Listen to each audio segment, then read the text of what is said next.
It is now my pleasure to introduce David DeNotaris, the Director of the Pennsylvania Bureau of Blindness and Visual Services. David has more than 18 years of experience in developing, implementing, and promoting educational, employment, and technology training programs for individuals experiencing vision loss or other disabling conditions. He is responsible for a staff of 165 people and an annual budget of more than $13 million.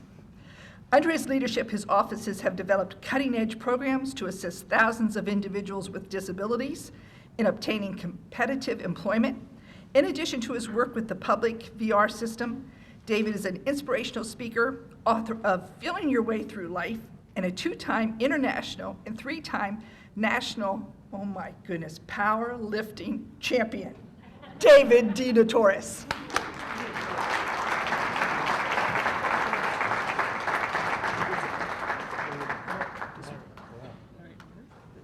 Very good. Wow, I'm impressed. Oh my. Good morning, everyone. What a privilege and a pleasure it is to be here today. I thought I was listening to my obituary for a second there. Got a little nervous. Wow. I'm humbled to stand before you today. And Mr. and Mrs. Leahy and everyone from the University of Scranton. And, oh, wow. I'm thrilled to be here. My name is David DeNotaris. I have retinitis pigmentosa. I went totally blind when I was 19 years old. I cannot see you. Can you please tell me, is this a good-looking audience? Oh, excellent. Oh, excellent. Oh, especially the dean, yes. Well, it's very interesting. Statistics say, actually, that 2/3 of people are good-looking. So if you could look to your left and look to your right. Now, if they were good-looking, well, this concludes the statistical portion of my presentation. I really am so humbled to be here. I'm thrilled to have the opportunity to share with you my experiences as an individual growing up with a visual impairment. I grew up, I guess maybe 100 miles east of here in Belleville, New Jersey. And my mother and father, Joan and Dante DeNotaris, were first generation from Italy. And they didn't have any advanced degrees in education or rehabilitation. They had a whole lot of common sense, and they believed in their kids. I was the 6 of 6 kids. And I recall when I was around 4 years old, they took me to the doctors. They knew there was something wrong with my vision. They didn't know what. And the doctors ran a series of tests and bright lights and drops that burned. And the doctors said, Mr. and Mrs. DeNotaris, we've concluded that your son has an eye condition, retinitis pigmentosa, and he's never going to lead a normal life. I remember I was sitting in the chair. He's never going to lead a normal life. He's not going to get an education. He's not going to get a job. He's going to be a burden on you. And I remember my father interrupted, and he said, well, what about glasses? Or what about surgery? There's got to be something you could do.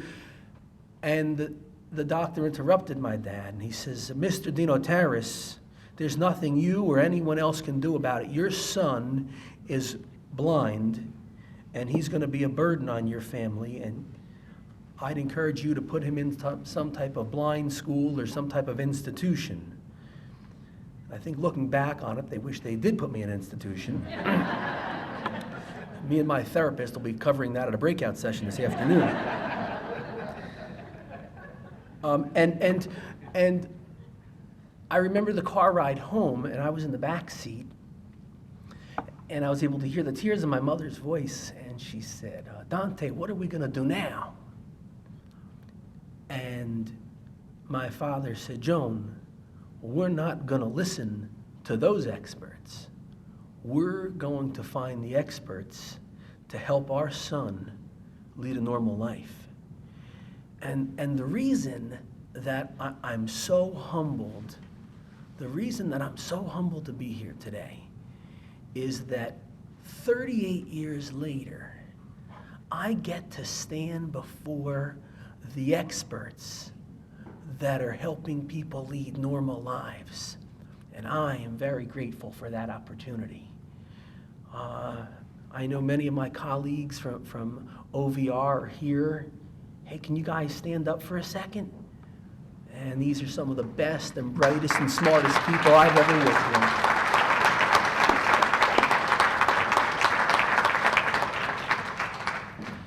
with. Okay, you guys could sit down. Sometimes they might leave. I don't want anybody to leave. Well,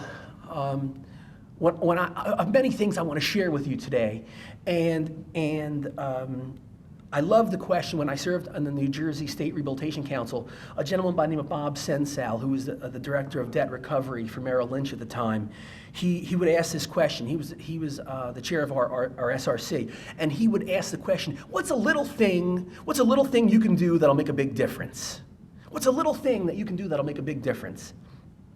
And I've taken that question with me everywhere I've gone, as a job developer, as someone who's worked as a coordinator of assistive technology at the policy unit for the New Jersey Commission for the Blind, as a manager of statewide operations for the New Jersey Commission for the Blind, as the director of the Bureau of Blindness and Visual Services. I've taken that question, what's a little thing that we can do that'll make a big difference? And I really believe that working with people with disabilities, one of the things we heard today about expectations, and we hear about chances, and I'm going to talk more about those things. But the one thing that I love to share is I want you today and moving forward, I want you to be great note takers. You can't just think you got to ink it, you got to write things down. Leonardo da Vinci said a couple drops of ink will really help you think. And I like the thought regarding Braille, a bunch of little dots will help me remember lots. So I've got my notes right here. And I want to share a bunch of thoughts. And statistics say we only remember 7% of what we hear 24 hours later. What percent? I ask questions, that's how I know if anyone left. So you're all on the record now. Okay, so yes, I was born with retinitis pigmentosa, RP. And RP stands for retinitis pigmentosa, but you know, RP also stands for reverse paranoid. I really believe people are out to help me. And I really believe that people are out to help, and people want to help. They don't always know what to do to help. And so I want to share with you some strategies, some techniques that we could put a handle on for you, and you could take it out there where you go live, work, and play. When I was in first grade, I had my elementary school teacher, Miss Higgins, and I had to learn Braille. I didn't want to learn Braille. I wanted to be like everyone else. I wanted to learn print. And Miss Higgins told me my first valuable lesson. She says, David, it doesn't matter how you read. What matters is that you read. And it's so important that we encourage people with disabilities, that we have high expectations. And I truly believe that people will inspect what we expect. People will inspect what we expect. And if we expect students with disabilities to get a great education, if we expect teachers to provide great quality education services, if we expect that, I believe people will inspect opportunities and resources and ideas to make that happen. I want to share with you today some experiences that have really changed my life. And I know I talk fast. My mom always says I talk too fast. And so I apologize to the interpreters.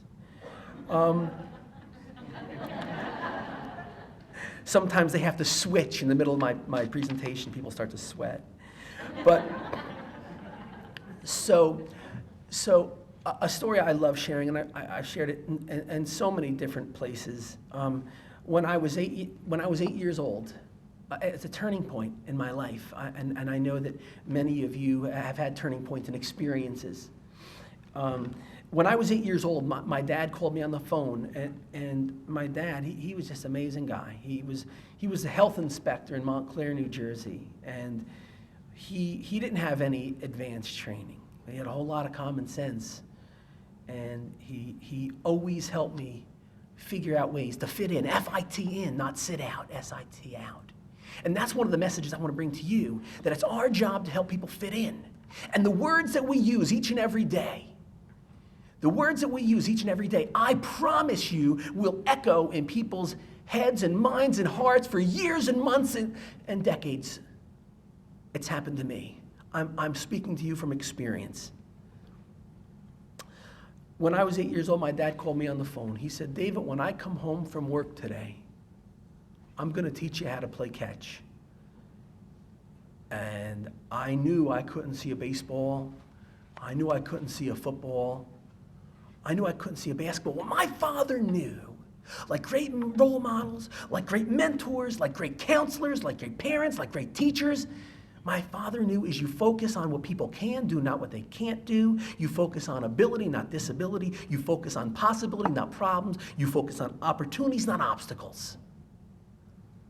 He knew that all I could see is contrast, light on dark and dark on light. That day, he brought home a beach ball. It was so big I couldn't even get my arms around it.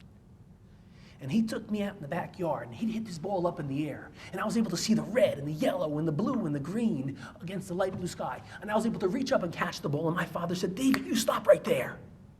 He said, I'm not teaching you how to play catch. I'm teaching you that you can do whatever you want. You've just got to figure out how. And that's one of the Velcro thoughts, Velcro. The thoughts that I want you to take out there with you where you go live, work, and play. That we can do whatever we want. We just got to spend our time figuring out how. Some people ask, Dave, what do you talk about when you speak at an event, a training, a seminar? And I said, well, I talk about focus. Focus. Success, my friends, is no hocus pocus, but focus, focus. What are you focusing on? Are you focusing on all the things you can do or all the things you can't do? Are you focusing on the fear and the worry and the doubt and the setback? Or are you focusing on the possibility, the opportunity? If there's two words that I can share with you that I really hope, wish, and pray that you take with you, it's these two words: think ability. Think ability. Not disability, not inability, but think ability. Focusing on what people can do. My dad told me that anyone could figure out all the things that a blind person can't do. A person with disability can't do. But it takes somebody really special to focus on what people can do. So I ask you this question: are you a dream maker or a dream breaker? Are the words that you're using encouraging and inspiring or disempowering? I want to share with you this. There's 4 areas, and my theory is this: that if we can work on being the best that we can be, I believe that we'll have the best opportunity to help individuals with disabilities to be the best that they can be. So there's 4 areas that I want you to think about. When Dr. Brooks was asking me to speak at this conference, and I said I'd be honored to, but I wanted to share some things that would be meaningful to you. Meaningful to you. And so there's 4 areas I want you to think about, so you could be the best that you can be. Because I believe this, that if you're going to be the best that you can be, that you'll help people with disabilities to be the best that they can be. But if you have some, misconceptions or fears or concepts that aren't really true about yourself, they're probably going to translate into the work that you do. So I want you to think about these 4 areas: physical, mental, emotional, and spiritual. Physical, mental, emotional, and spiritual. And these are 4 areas I want you to think about. Physical. I get more ideas on the treadmill than I do sitting on the couch. We know the law of inertia. Things in motion stay in motion, and things at rest stay at rest unless acted upon by your greater force. We come to conferences like this. We come to conferences like this to get in motion, to get ideas, to hear stories. What happens when we come to these events? Well, I truly believe, I know when I come to events like this, I get hope. I get hope, H-O-P-E, by hearing other people's experiences. Hearing other people's experiences. And I truly believe that one of the reasons that I've been very blessed to have some great success working with people with disabilities is I've always made it my business to connect people with disabilities who weren't working with people who are working. With people with disabilities who are working. Because it's the simple message.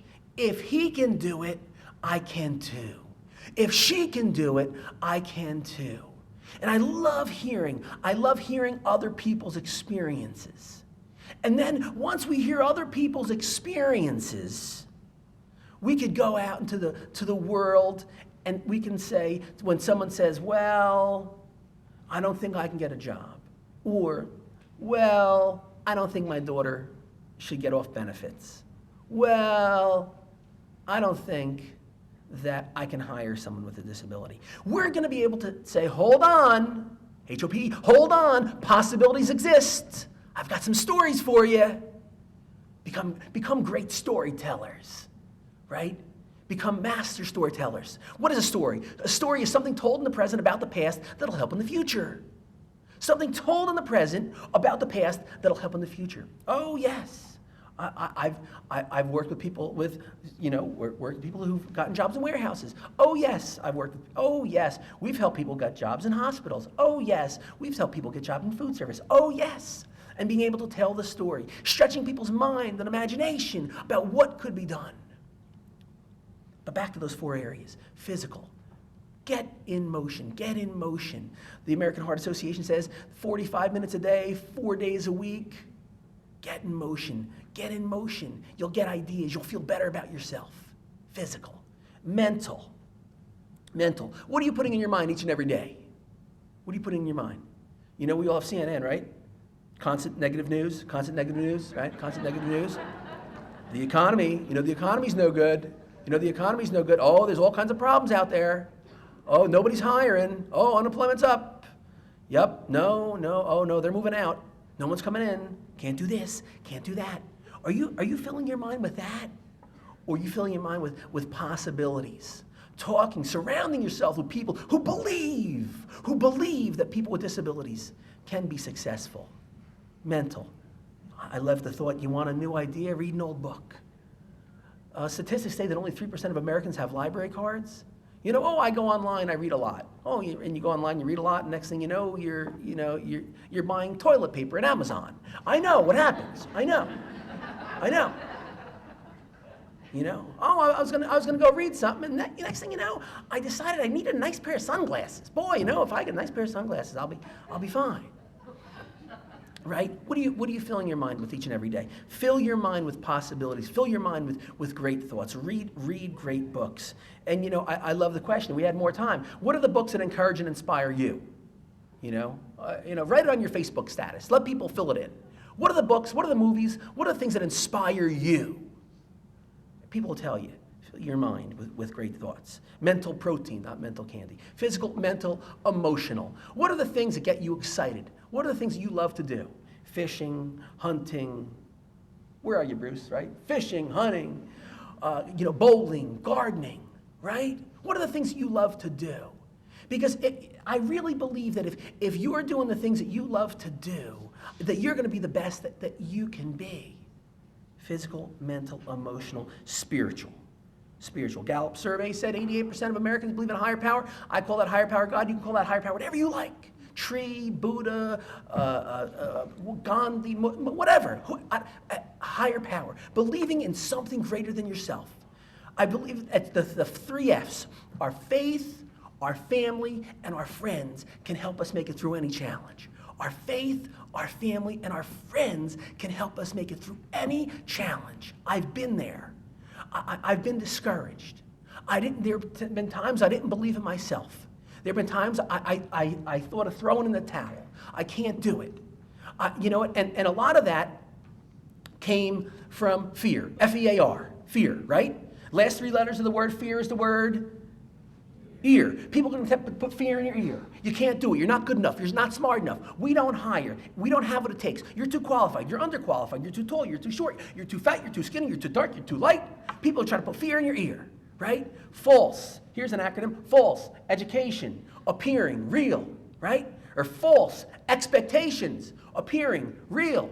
I, as a job developer, I said, listen, you know, my name is DeNotaris. I work with the First Occupational Center of New Jersey. We help people with disabilities find jobs. I'm sorry, sir. We can't hire blind people here. We don't have a ramp.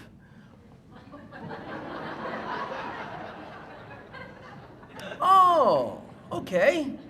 Very good. Well, I made it up those steps pretty okay, and we'll work around. We'll work around that. You know, shake it off, shake it off. I mean, people will definitely say negative things. People put, you know, fear in your ear. Don't let people put fear in your ear. You wouldn't let somebody come in your kitchen and dump their garbage on your floor. Don't let people come into your home, your office, your heart, your mind, and dump all their garbage about why things don't work and the government's not working and this isn't working and that's not working. Don't let people put fear in your ear. Now, my brother Vincent, he was in the 82nd Airborne Division. He told me that fear stood for forget everything and run. Forget everything, run. And the F wasn't for forget, but being that we're at a Catholic university, we're just going to move on, okay? When the story comes to mind, when I was in seventh grade, right before I was in seventh grade, I was moving from elementary school, public school number 10, to middle school. And a week before classes started, my dad got a phone call from the middle school principal saying, Mr. DeNotaris, we need you to come in. And, for what?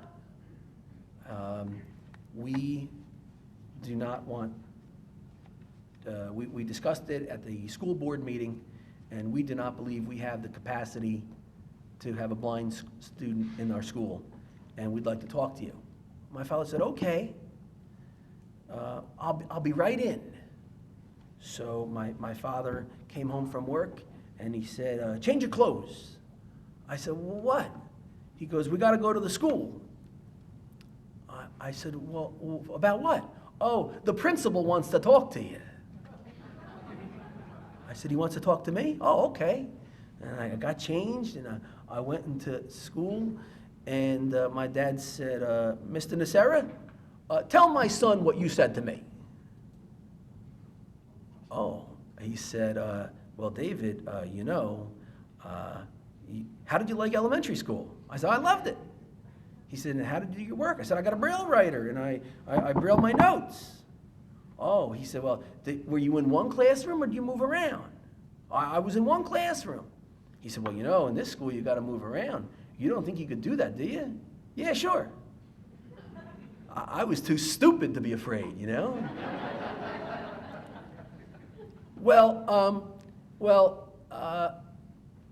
There's going to be a lot more kids. How many kids were in your elementary school? I don't know.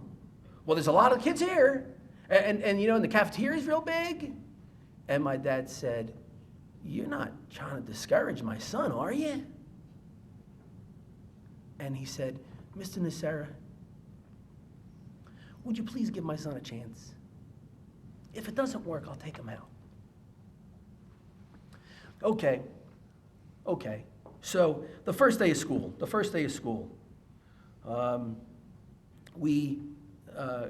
I took the bus and we go to school. My dad, he taught me where all the classrooms were, you know, and he taught me this is my homeroom was in 101. And so the first day we went into the classroom, and the teacher said, take this 3x5 card and write your name, your parents' name, and your phone number. And so I okay. And I wrote my name. I had a 2020 pen, a black marker. I wrote my name, and I went up to the teacher, and I said, I don't really write all the time. What? What do you mean you don't write? I said, well, I'm blind. And he took the card I gave him, and he said, young man, you're not going to write like this in my classroom. And I was like, I'm blind, and I don't usually write. You're blind? Yeah, yes, sir. You better go to the next class. So I went to the next classroom, and then I went to the next classroom, and then the same story. Take this card and write your name and your address. And there was a young lady in front of me, and I said, "Can you help me?" I said, I'm blind, and can you write on the card for me my name? And she said, you're blind? And she started telling her friends, and then they started laughing. And the one girl said, what's wrong with you anyway? And I felt sick. So then I went to the next classroom, and the drill, right? Take this card, write your name and your address. Well, we adapt and adjust and overcome, right? I took that card and put it in my pocket. They weren't getting that back. Figure that out. Only took me 3 classes. I'm good. And so then the principal came on the loudspeaker at the last period of the day, and this is what he said. Students, Dr. Saccone, students, get on the bus with the bus driver that drove you here. I'm like, oh no. So I went to the first bus, and I said, are you going to Fairway Avenue? And the bus driver said, what did the principal tell you? I'm like, oh no. And I'm like, to get on the bus with the bus driver. Did I drive you? I'm like, I don't know, I can't see. And she didn't answer me. I went to the next bus. You going to Fairway? No. Next bus. You going to Fairway? They're all buses lined up. No. Fairway? No. And then finally came back to the first bus. And my friend Victor, I said, are you going to Fairway? And she didn't answer. My friend Victor says, Dave, get on the bus. You're going to miss it. Oh, thank God for Victor. So I went home, and Dad said, hey, how was your first day at school? And Dad came home. It was a Wednesday. It was 5:30, so Wednesday meant it was meatballs and macaronis in our house. And so I said, Dad, the teacher ripped up my card. The kids laughed at me. I thought I was going to miss the bus. I can't go back there. And he said, come with me. And we went in the backyard. And my brothers were athletes, and on the side of our garage we had a chin-up bar and a dip bar. And my father, he started having me do chin-ups and doing dips and doing push-ups. And my mother, she yelled from the window, Dante, the meatballs are getting cold. What are you doing? He says, Joan, I'm helping our son get his self-esteem back.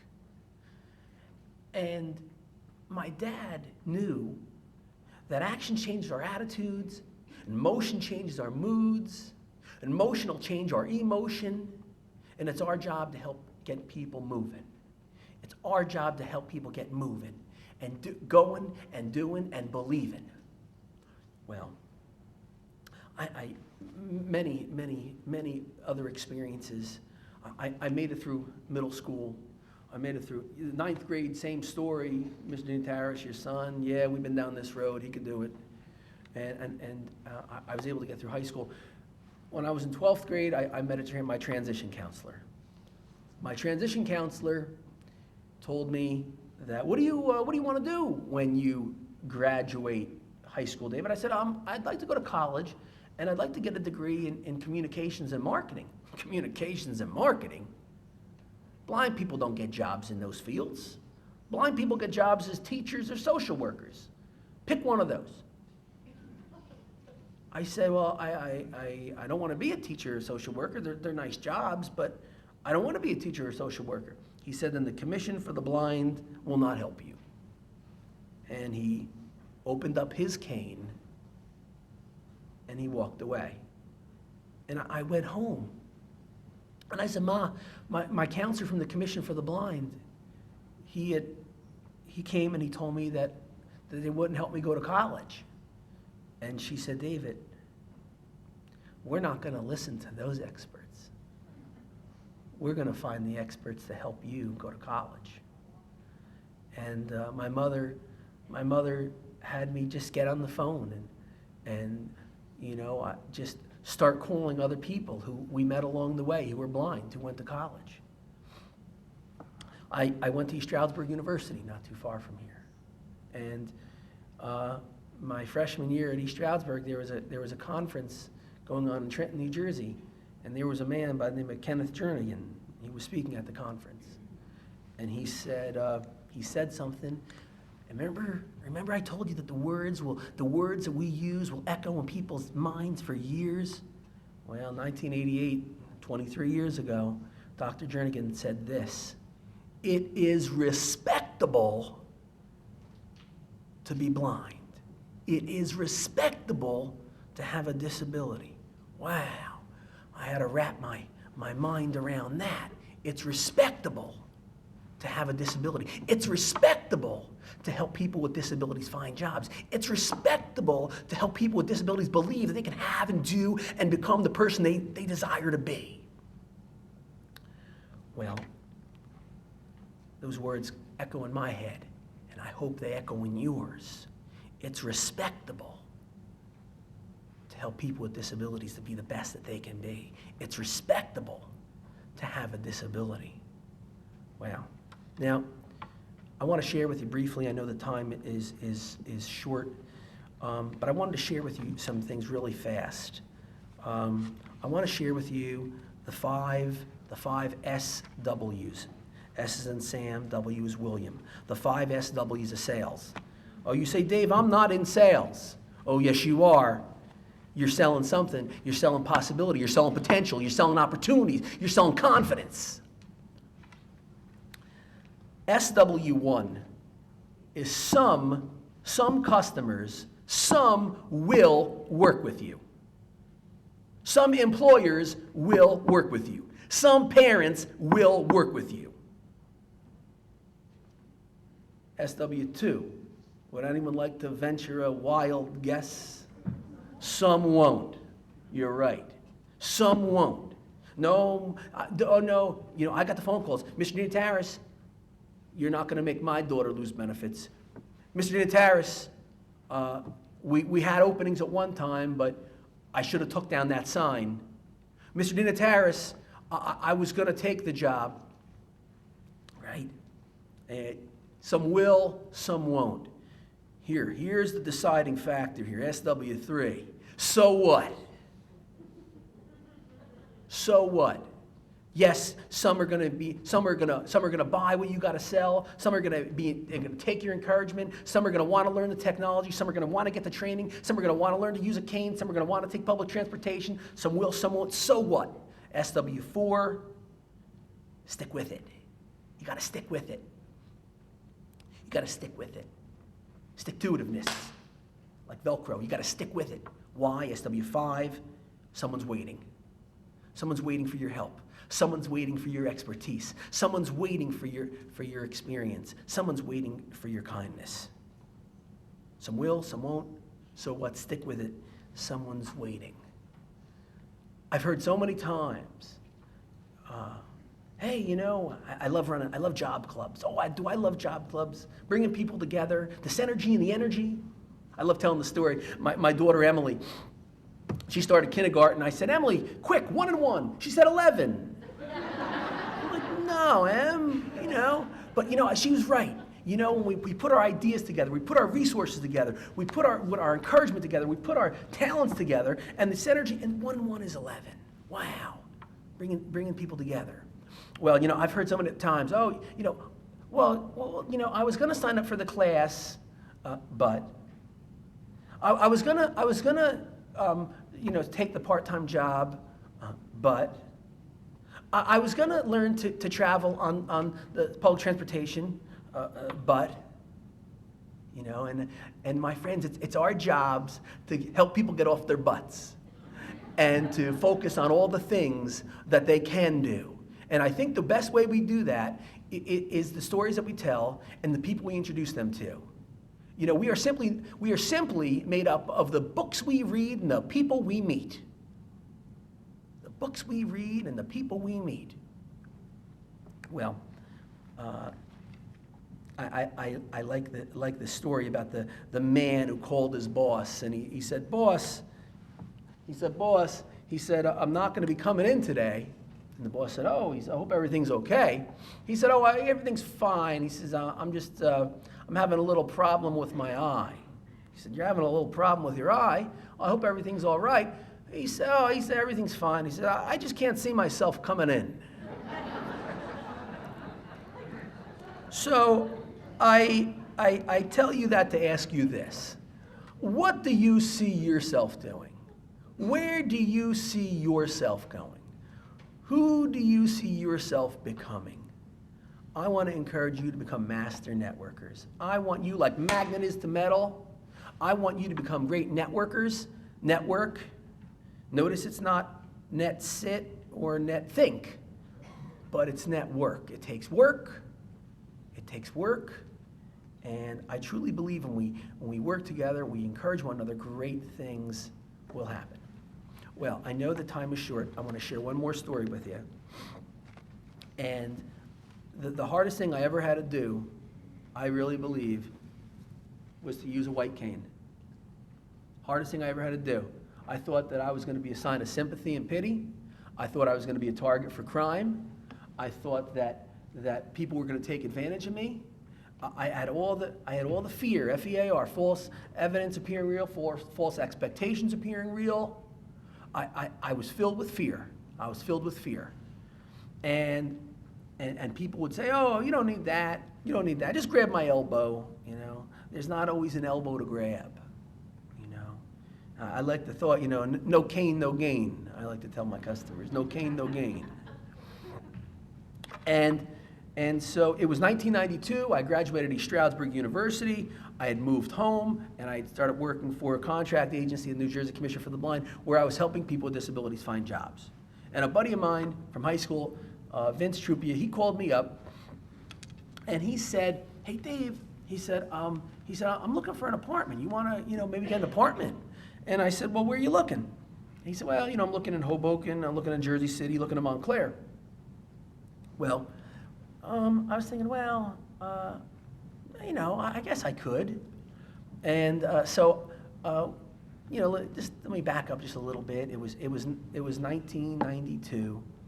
I had graduated college, and my mom had moved from Belleville to Verona, and my dad had died 7 years previous to this in 1985. My dad died in 1985 from a brain tumor, and I was a sophomore in high school. And that was a really challenging time. But I was blessed to have a lot of, you know, people who encouraged me, even though my dad wasn't there anymore. And it was 92, and so Vince called me, and we started looking at apartments. We looked in Montclair, and that was a really nice town. We looked at Hoboken. It was too busy. We looked at Jersey City. It was just really too busy. So we decided Montclair was a good place because it had public transportation. It had buses and trains. And so we got an apartment in Montclair, a really nice town. And so I noticed something. After about 3 months, I noticed that I'd never leave the apartment myself unless I was with someone who could see. And I was a prisoner. I was a prisoner. I couldn't do it. I couldn't, and I made all the excuses why I couldn't do it. And I had to check my voicemail. You know the excuses, right? You make all these excuses of why you can't do something, right? And boy, excuses really, you know, paralyze you. All the reasons. Focus on all the reasons you can do something, not the reasons you can't do something. Well, one day, it was a big, beautiful day. I think it was September. It was a Saturday. And I said, I'm a firm believer that if you get a little success, just a little success, if you get a little success, it'll translate, it'll spiral to greater success. So I said, all I want to do is open up my cane and walk to the corner. All I want to do is walk to the corner. So I opened up my cane, I started walking. What I encountered, I was by myself, I encountered broken sidewalks, I encountered some cars sticking out of the driveway, so I had to walk out into the street. I had to walk out into the street and then onto the sidewalk. Montclair is a suburban area, where, the big oak trees pushing up the sidewalks with the roots. So, my friends, we're going to encounter obstacles. Some are going to be real, some are going to be perceived, some are going to be big, and some are going to be small. But, you can't let the obstacle stop you from becoming the person you want to be. You can't. You can't. Persistence through the resistance. Persistence through the resistance is the key. Whatever the challenge you're facing, physical, mental, emotional, spiritual, persistence through the resistance. Don't give up. Hang on. Here, take this with you. Hang on until you catch on. Hang on until you catch on. We talk about our IQ levels, right? Not our intelligent quotients, right? We got to raise our IQ levels, not our intelligent quotients, but our I quit level. Our I quit level. It's real easy to quit. It's really easy to quit. It's always, I like this thought, it's always too soon to quit. It's always too soon to quit. Hang in there. So finally, and I had to psych myself up just to get to the corner. Just keep on, Dave. Finally, I found the curb, I got to the corner. And I was right about to go home. Yes, thank God I made it. And you know what? And I thought, I'm gonna try. I know there's a little mall down the street here. And I got my wallet, and I'm gonna try to find the barbershop. I'm gonna try to find this barbershop. I knew there was a barbershop because how did I know? When I was walking around with Vince, who was my roommate, when I was walking around with Mary Ann, who was my girlfriend, now my wife, I knew that there was an Italian specialty shop. I knew that there was a soup maker. I knew that there was a dry cleaner. I knew that there was a pharmacy. I knew there was a jewelry store. Mary Ann always told me about the jewelry store. And there's the jewelry store. And then there was a barbershop. So I said, I'm going to try to find that barbershop. So I kept walking. And what I encountered more broken sidewalks. I encountered more cars sticking out of the driveways. I encountered more garbage cans, right? And I'm thinking, the day I had to go for a walk, it had to be garbage day. It was unbelievable.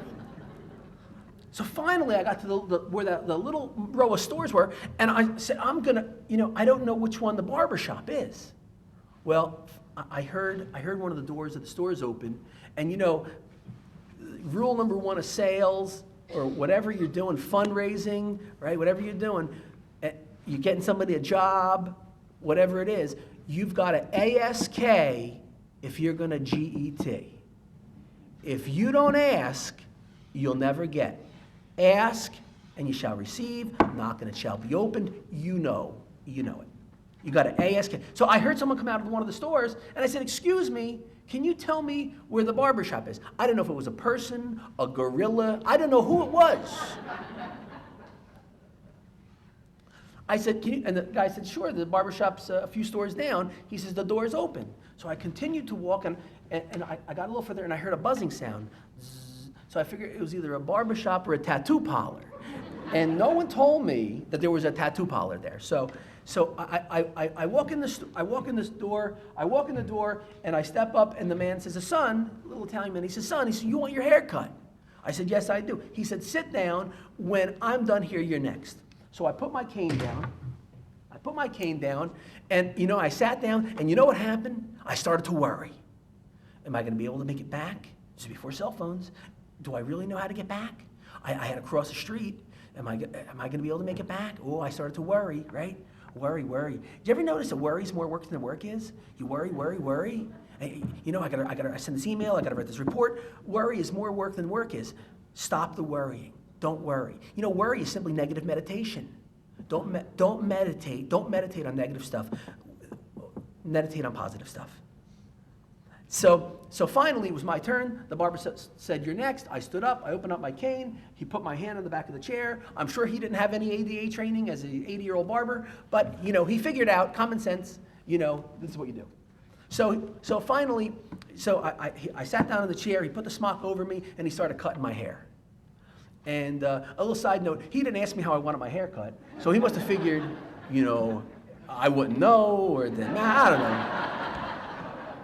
But again, me and my therapist will be covering many of these issues later this afternoon. So he says, "Son," he said, "how'd you go blind?" I said, "Well, I have an eye condition, retinitis pigmentosa. I was diagnosed when I was 4 years old, and it progressively, it causes scarring on the retina, and it progressively got worse. And when I was 19 years old, I was a sophomore at East Stroudsburg University. I really went totally blind, and that's how I went blind. And I just moved back to the area a couple months ago," and he says, "That's nice." I said, "Yeah, that's nice, I guess. It's a nice story. Depending on where you're sitting, it's a nice story." And he says, "What's your name?" And I said, David DeNotaris." And he stopped cutting my hair, and he spun the chair around. He says to me, "Dante was your father." I said, "You knew my father?" He said, "Son," he said, "I cut your dad's hair for 30 years. He was the health inspector in town here." I said, "Yeah, I know." I said, "You knew him?" He said, I knew him. I cut his hair when he was dying in Mountainside Hospital. He told me he had a blind son. And boy, was he proud of you. And he told me that you'd never give up. And I was floored. And I left that barbershop that day with a boatload of emotions. I knew how my dad felt about me, he told us. But then I was so darn angry. What was I angry about? Because all the other places I didn't go, and all the other experiences I didn't enjoy, and all the other people I didn't meet, because I was so damn stubborn that I wouldn't use a cane. And why do I tell you that story? I don't tell you that story to impress you, but I tell you that story to impress upon you that I want you to take a step. I don't know what that step is for you. Maybe it's to start something.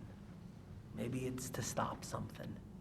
Maybe it's something that you've been meaning to design or develop. Maybe it's a class that you wanted to take. Maybe it's an initiative that you've wanted to start. Maybe it's a program that you want to enroll people into. I don't know what that is. But as I'm speaking and those ideas are coming into your, what is a step that you can take? What's a little thing that you can do that'll make a big difference in the lives of you and your family, the community, for people with disabilities? What's the step? What's a little thing that you can do that'll make a big difference? My friends, I promise you that if we all work together, if we all encourage one another, if we all focus on possibilities and we think abilities and we work on being the best that we can be, there's no obstacle that we can't break down, there's no misconception that we can't overcome, and there's no problem that we can't transform into a possibility.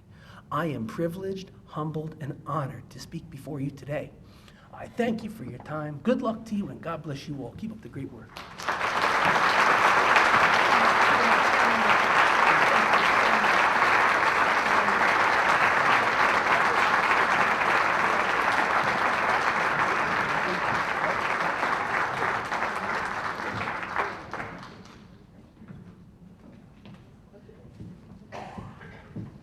Oh my goodness. Now I'm tangling the balloon. Now what? Well, you've taught us possibilities for sure. Emily Dickinson would probably wrote her poem for David. I dream of possibilities. I dream of David DeNotaris. Would you please? Oh my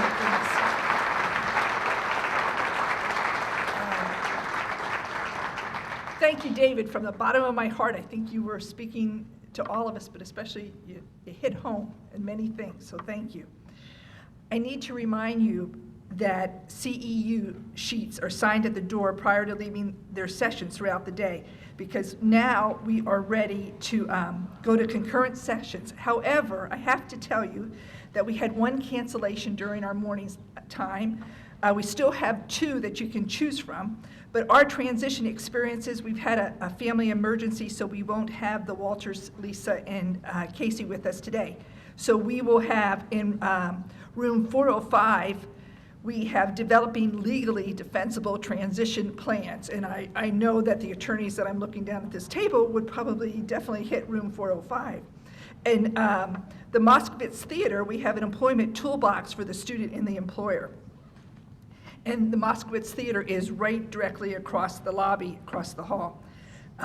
After those sessions, we will return to the ballroom for lunch and a true celebration. So with that, I ask you now to have a break and then go to your concurrent session. But don't forget those CEU sign sheets. Thank you.